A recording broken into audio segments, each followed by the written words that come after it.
Alexander Volkanovski's path to redemption. Alexander the Great. Volkanovski once stood as a figure of unstoppable momentum in the featherweight division. His fierce combination of striking, wrestling, and iron will helped him capture UFC gold, making his back-to-back knockout losses all the more surprising. Some observers think he's lost his once unbreakable edge, while others believe those setbacks were the result of burnout and a busy schedule that prevented him from fully recovering. Now, he's locked in for a main event showdown at UFC 314 with the lethal jiu-jitsu specialist Diego Lopes. Critics argue that if Volkanovski underestimates Lopes's ground game, he risks suffering yet another devastating finish. Volkanovski, however, scoffs at that notion and insists he can dominate Lopes wherever the fight goes.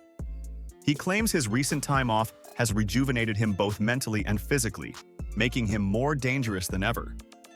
If he's right, this could be the fight that re-establishes him as the division's fiercest competitor, reminding everyone why he once wore the featherweight crown.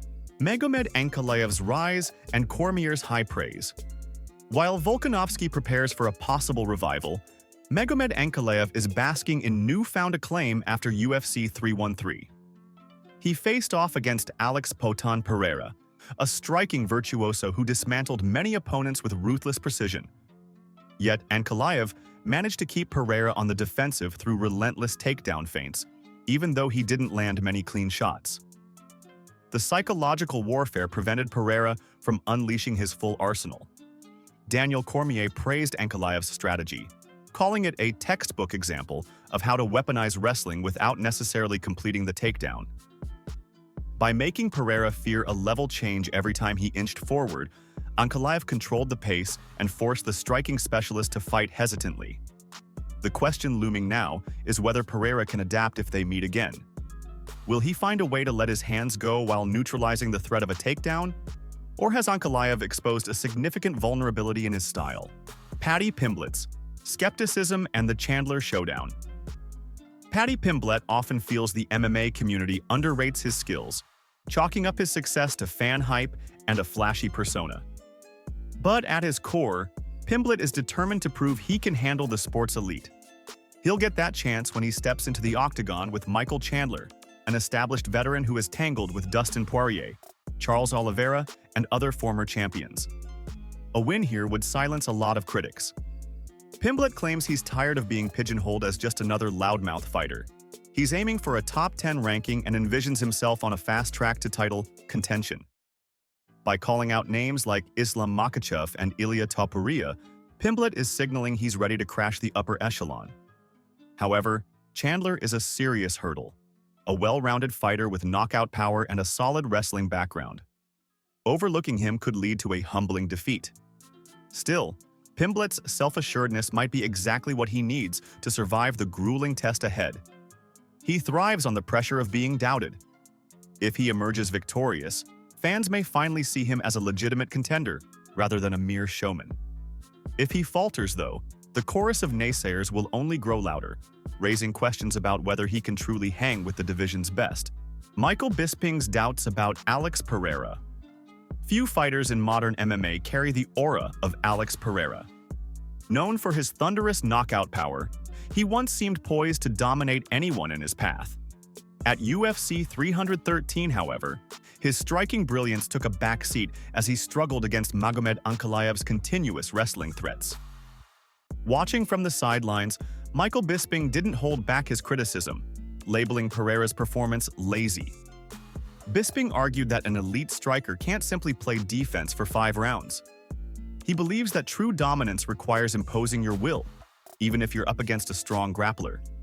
Pereira's defenders counter that staying upright against all of Ankalaev's attempts was an achievement in itself. Yet many fans expected more offense from a man whose knockouts once dropped jaws across the MMA world. With talk of an immediate rematch, Pereira finds himself at a crossroads. Does he double down on takedown defense and try to preserve energy for the striking exchanges? Or does he need a deeper evolution, perhaps tightening his ground skills to counter not just the threat of a takedown, but the mental warfare it brings? If he fails to rebound, his reputation as a fearsome finisher could take a lasting hit. Beneil Dariush and Mauricio.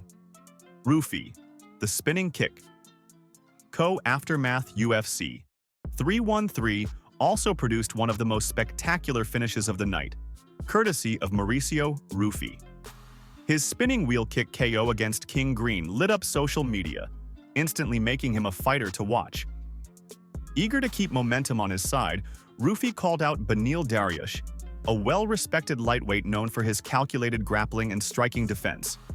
Dariush acknowledged Ruffy's talent, but questioned whether taking that fight moves him closer to the lightweight title. He's spent years battling top contenders, and one risky bout against an unranked but dangerous newcomer could jeopardize his own title ambitions.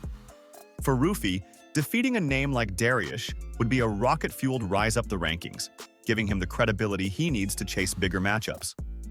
Fans love a clash of styles, the disciplined veteran versus the audacious knockout artist.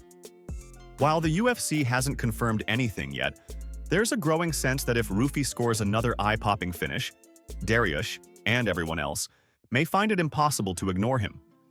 It's a gamble for both men.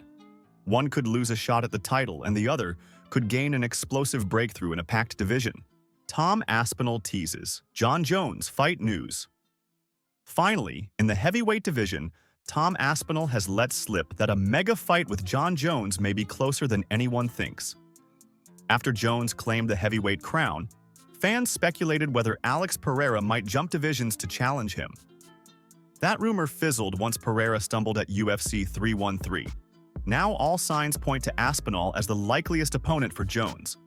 Aspinall insists the contract details are nearly wrapped up, with only a date and location left to finalize. If he's right, this could be one of the most significant heavyweight battles in years. Jones's success at heavyweight relies on his extraordinary fight IQ and adaptability, traits that have guided him to victory in every weight class he's competed in. Aspinall, though, brings youth, speed, and a desire to prove he can dethrone one of the greatest fighters in MMA history. The potential showdown is a fitting testament to how quickly fortunes change in this sport. 1 month, Alex Pereira seems like Jones's biggest threat. The next, he's out of the conversation entirely, and a new contender steps into the spotlight. Such is the unpredictability of the UFC, where a single upset, highlight reel, or strategic game plan can reshape an entire division overnight.